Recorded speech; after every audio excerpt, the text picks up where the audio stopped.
Hi friends, market all time ഹൈയിൽ നിൽക്കുമ്പോൾ correct ചെയ്ത് നിൽക്കുന്ന സ്റ്റോക്കുകളും അത്യാവശ്യം ഡിസ്കൗണ്ടിലൊക്കെ ലഭിക്കുന്ന സ്റ്റോക്കുകളും ഒക്കെയാണ് ഒരു വാല്യൂ ഇൻവെസ്റ്റർ ശ്രദ്ധ തിരിക്കേണ്ടത്.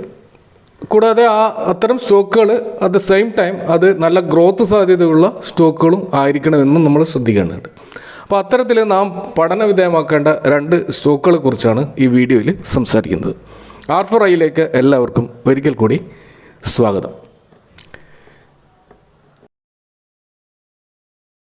ആദ്യത്തെ സ്റ്റോക്ക് സിർക്ക പെയിൻറ്റ്സ് ലിമിറ്റഡ് ആണ്. സിർക്ക എന്ന ബ്രാൻഡ്, ആ ഒരു ബ്രാൻഡ് നെയിമിൽ ഡെക്കറേറ്റീവ് പെയിൻറ്റ്സും അതുപോലെ വുഡ് കോട്ടിങ്സും മാനുഫാക്ചർ ചെയ്യുകയും സെൽ ചെയ്യുകയും ചെയ്യുന്ന, കൂടാതെ അത് എക്സ്പോർട്ട് ചെയ്യുകയും ചെയ്യുന്ന ഒരു ലീഡിംഗ് പെയിൻറ്റ് കമ്പനിയാണ് സിർക്ക. ഇവരുടെ വൈഡ് റേഞ്ച് ഓഫ് വാൾ കോട്ടിങ്സും അതുപോലെ വുഡ് കോട്ടിങ്സും, അത് കൂടാതെ മെറ്റൽ കോട്ടിങ്സ്, ഗ്ലാസ് കോട്ടിങ്സ് പ്രൊഡക്റ്റുകൾ, കൂടാതെ ലക്ഷറി ഇറ്റാലിയൻ വുഡ് കോട്ടിങ്സ്, അതേപോലെ വിവിധ തരത്തിലുള്ള അഡീസീവ് പ്രൊഡക്റ്റുകളും ഒക്കെ അടങ്ങിയ വലിയൊരു പോർട്ട്ഫോളിയോ ആണ് ഇവർക്കുള്ളത്. ടോപ്പ് 3 പ്രീമിയം കാറ്റഗറി വുഡ് കോട്ടിങ്സിൽ ഉൾപ്പെടുന്ന ഒരു ബ്രാൻഡാണ് സിർക്ക. ഇവരുടെ ഒരു നോർത്ത് ഇന്ത്യയിലുള്ള ഒരു മാർക്കറ്റ് ഷെയർ അത് വെച്ച് നോക്കുമ്പോൾ ഇവരവിടെ ഒരു മാർക്കറ്റ് ലീഡറാണ്, പ്രത്യേകിച്ച് ഈ ഒരു വുഡ് കോട്ടിങ്സ് സെഗ്മെൻറ്റിൽ. അതുപോലെ ഈ സിർക്ക പെയിൻറ്റ്സിൻ്റെ പ്രൊഡക്റ്റ് അവർക്ക് നേപ്പാൾ, ബംഗ്ലാദേശ്, ശ്രീലങ്ക പോലെയുള്ള രാജ്യങ്ങളിൽ വിൽക്കാനുള്ള ലൈസൻസ് നേടിയിട്ടുള്ള ഒരു കമ്പനി കൂടിയാണ് സിർക്ക. കമ്പനിയുടെ മാർക്കറ്റ് ക്യാപ്പ് 1783 കോടി മാത്രമുള്ള ഒരു സ്മോൾ ക്യാപ്പ് കമ്പനിയാണ്. സ്റ്റോക്കിൻ്റെ PE റേഷ്യോ 34.7 ആണ്. പെയിൻറ്റ് സെക്ടറിൽ മൊത്തത്തിലുള്ള ഒരു ഇൻഡസ്ട്രി PE നമ്മൾ നോക്കുകയാണെങ്കിൽ അത് 46.69 ആണെന്ന് കാണാം. അപ്പോൾ ആ ഒരു PE റേഷ്യോ വെച്ച് നോക്കുമ്പോൾ ഇൻഡസ്ട്രി PEയേക്കാളും താഴെയാണ് ഈ സ്റ്റോക്ക് ട്രേഡ് ചെയ്യുന്നത്. ഇനി ഇതിൻ്റെ ഒരു പ്രോഫിറ്റബിലിറ്റി റേഷ്യോ നോക്കുകയാണെങ്കിൽ ROCE 24%, ROE 17.9% കാണാം. അപ്പോൾ 15% മുകളിലുള്ള ROCEയും ROE എപ്പോഴും വളരെ നല്ല ഒരു പ്രോഫിറ്റബിലിറ്റി പൊട്ടൻഷ്യൽ ഉള്ള ഒരു സ്റ്റോക്കാണെന്ന് അത് സൂചിപ്പിക്കുകയാണ്. അതുപോലെ സെയിൽസ് ഗ്രോത്ത് നോക്കുകയാണെങ്കിൽ കഴിഞ്ഞ വർഷത്തെ സെയിൽസും ഈ വർഷത്തെ സെയിൽസുമായിട്ട് കമ്പയർ ചെയ്താൽ 18% ഒരു വളർച്ച കാണാൻ കഴിയും. അതുപോലെ പ്രോഫിറ്റിലാണെങ്കിൽ 11% വളർച്ച കഴിഞ്ഞ വർഷത്തെ അപേക്ഷിച്ച് നമുക്ക് കാണാൻ കഴിയുന്നുണ്ട്. ക്വാർട്ടർലി റിസൾട്ടുകളിലേക്ക് വരികയാണെങ്കിൽ ഇയർ ഓൺ ഇയർ സെയിൽസിൽ 21% വർധനവ് കാണുന്നുണ്ട്. അതുപോലെ ഇയർ ഓൺ ഇയർ പ്രോഫിറ്റിലും 31% വർധനവ് കാണുന്നുണ്ട്. അപ്പോൾ പ്രോഫിറ്റിലായാലും അതുപോലെ സെയിൽസിലായാലും നല്ല രീതിയിലുള്ള വളർച്ച ഈ സ്റ്റോക്കിൽ നമുക്ക് കാണാൻ കഴിയുന്നുണ്ട്.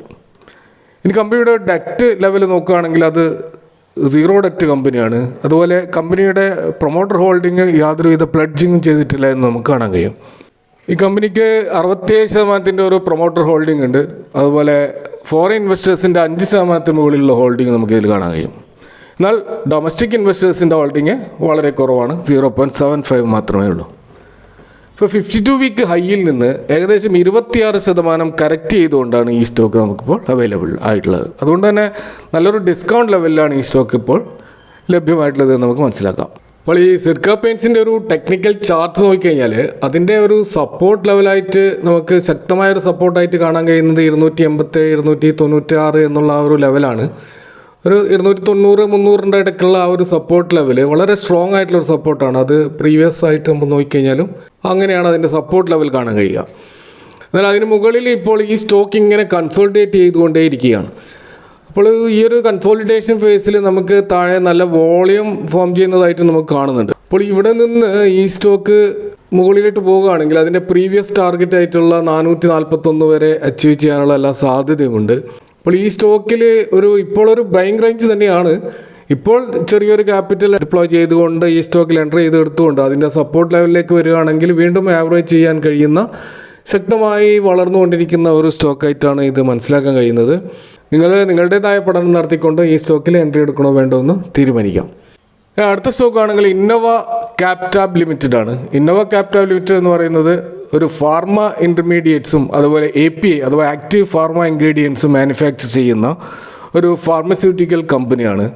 ഇത് ഇന്ത്യയിലെ second largest domestic formulations CDMO അഥവാ contract development and manufacturing organisation. അപ്പോൾ CDMO ആ ഒരു സെഗ്മെൻറ്റിൽ സെക്കൻഡ് ലാർജസ്റ്റ് പ്ലെയറാണ് ഈ ഒരു ഫാർമസ്യൂട്ടിക്കൽ കമ്പനി. 1,50,000-ഓളം റീറ്റെയിൽ നെറ്റ്വർക്കുള്ള ഈ കമ്പനിയെ സംബന്ധിച്ചിടത്തോളം ഇന്ത്യയിൽ വലിയൊരു മാർക്കറ്റ് ഷെയർ അവർക്കുണ്ട്. കൂടാതെ 2400-ലധികം product range CDMO contract based പ്രൊഡക്റ്റുകൾ ഇവർക്കുണ്ട്. അതുപോലെ 5000-ലധികം സ്റ്റോക്കിസ്റ്റുകളും ഡിസ്ട്രിബ്യൂട്ടേഴ്സും ഇവർക്ക് ഉണ്ട്. 200-ലധികം പ്രൊഡക്റ്റുകൾ ഇൻ്റർനാഷണലി രജിസ്റ്റർ ചെയ്ത പ്രൊഡക്റ്റുകളാണ്. 15ഓളം രാജ്യങ്ങളിൽ ഇവരുടെ പ്രസൻസും ഉണ്ട്. വലിയൊരു മാർക്കറ്റ് ഷെയർ ഉള്ള കമ്പനി തന്നെയാണ്. പക്ഷേ ഇത് മാർക്കറ്റ് ക്യാപ്പ് 2868 കോടിയുള്ള ഒരു സ്മോൾ ക്യാപ് കമ്പനിയാണ്. സ്റ്റോക്കിൻ്റെ PE റേഷ്യോ ഇപ്പോൾ 30.4 ഫാർമയുടെ ഇൻഡസ്ട്രി PE നോക്കുകയാണെങ്കിൽ 33.3 33-ൽ താഴെ സ്റ്റോക്ക് PE നമുക്കിവിടെ കാണാൻ കഴിയുന്നുണ്ട്. അതുപോലെ ഇതിൻ്റെ ROCയും ROEയും 15% മുകളിൽ നല്ലൊരു ശക്തമായ ROCയും ROEയും നമുക്ക് ഈ സ്റ്റോക്കിൽ ദൃശ്യമാണ്. അതുപോലെ ഇതിൻ്റെ ഒരു ക്വാർട്ടർലി റിസൾട്ട് നമ്മൾ നോക്കുമ്പോൾ ഇയർ ഓൺ ഇയർ സെയിൽസിൽ 9% ഒരു വർധനവും ഇയർ ഓൺ ഇയർ പ്രോഫിറ്റിൽ 66% വർധനവും കാണാൻ കഴിയുന്നുണ്ട്. കഴിഞ്ഞ വർഷത്തെ സെയിൽസും ഈ വർഷത്തെ സെയിൽസുമായിട്ട് കമ്പയർ ചെയ്യുമ്പോൾ സെയിൽസ് ഗ്രോത്തിൽ 16% വർധനവും പ്രോഫിറ്റ് ഗ്രോത്തിൽ 42% ഒരു വർധനവും കാണാൻ കഴിയുന്നുണ്ട്. അതുപോലെ ഈ കമ്പനിയും വലിയ ഡെറ്റ് ഇല്ലാത്ത കമ്പനിയാണ്. 0.29% മാത്രം ഡെറ്റുള്ള ഒരു ആക്സെപ്റ്റബിൾ ഡെറ്റ് റേഷ്യോ ഉള്ള കമ്പനിയാണ്. അതുപോലെ പ്ലഡ്ജഡ് പെർസെൻറ്റേജ് 0 ആണ്. അപ്പോൾ ആ അർത്ഥത്തിൽ ഒരു സേഫ് ആയിട്ടുള്ളൊരു കമ്പനിയാണ് ഈ ഒരു ഫാർമ കമ്പനി. പ്രൊമോട്ടർ ഹോൾഡിംഗ് നോക്കുകയാണെങ്കിൽ 50.9%, ഫോറിൻ ഇൻവെസ്റ്റേഴ്സിൻ്റെ ഹോൾഡിംഗ് 1.94% ആണെങ്കിലും ഡൊമസ്റ്റിക് ഇൻവെസ്റ്റേഴ്സിൻ്റെ ഹോൾഡിങ് 20% മുകളിലാണെന്ന് കാണാം. അത് വളരെ ശക്തമായൊരു ഡൊമസ്റ്റിക് ഇൻവെസ്റ്റേഴ്സിൻ്റെ ഒരു പ്രസൻസ് ഈ സ്റ്റോക്കിലുണ്ട് എന്നുള്ളത് ഈ സ്റ്റോക്കിൻ്റെ ഒരു വളരെ പോസിറ്റീവായിട്ടുള്ളൊരു കാര്യമായിട്ട് നമുക്ക് കണക്കാക്കാൻ കഴിയും. അപ്പോൾ ഈ സ്റ്റോക്കും അതിൻ്റെ 52 വീക്ക് ഹൈയിൽ നിന്ന് ഏകദേശം 15% കറക്റ്റ് ചെയ്തുകൊണ്ടാണ് നമുക്കിപ്പോൾ ലഭ്യമായിട്ടുള്ളത്. അപ്പോൾ ഇന്നോവ ക്യാപിറ്റാവിൻ്റെ ഒരു ടെക്നിക്കൽ ചാർട്ട് നമ്മൾ നോക്കിക്കഴിഞ്ഞാൽ അത് അടുത്ത കാലത്ത് ലിസ്റ്റ് ചെയ്ത ഒരു കമ്പനിയായിട്ട് കാണാൻ കഴിയും. അപ്പോൾ അതിൻ്റെ ഒരു സപ്പോർട്ട് ലെവൽ എന്ന് പറയുന്നത് ഇമ്മീഡിയറ്റ് സപ്പോർട്ടായിട്ട് കാണുന്ന 484 എന്നുള്ള ഒരു ലെവലാണ്. നെക്സ്റ്റ് സപ്പോർട്ട് വരുന്നത് 448. അപ്പോൾ ഈ 2 ലെവലുകൾ വളരെ പ്രധാനപ്പെട്ടതാണ്. പക്ഷെ ഇപ്പോൾ ഈ സ്റ്റോക്ക് നല്ല രീതിയിൽ ഒരു ബൈങ് ഈ സ്റ്റോക്കിൽ കാണാൻ കഴിയുന്നുണ്ട്. അതിൻ്റെ ഒരു സൈഡ് വേസ് ആയിട്ടുള്ള ഒരു മൂവ്മെൻറ്റാണ് കാണുന്നതെങ്കിലും നല്ലൊരു അക്യുമുലേഷൻ ഈ സ്റ്റോക്കിൽ നടക്കുന്നതായി കാണാം. കൂടാതെ ഡൊമസ്റ്റിക് ഇൻവെസ്റ്റേഴ്സിൻ്റെ നല്ല സാന്നിധ്യം ഈ സ്റ്റോക്കിലുണ്ട്. അതുകൊണ്ട് ഈ ലെവലിൽ നിന്ന് ഒരു അപ്സൈഡ് മൂവ് ഈ സ്റ്റോക്കിൽ പ്രതീക്ഷിക്കാവുന്നതാണെന്നാണ് തോന്നുന്നത്. അപ്പോൾ നിങ്ങളുടേതായ പണം നടത്തിക്കൊണ്ട് ഇതിൽ എൻട്രി എടുക്കണോ വേണ്ടതെന്ന് സ്വയം തീരുമാനിക്കുക. അപ്പോൾ ഈ 2 സ്റ്റോക്കുകളും നിങ്ങൾ കൂടുതൽ പഠന വിധേയമാക്കുക. Thank you for watching. See you next time with another video.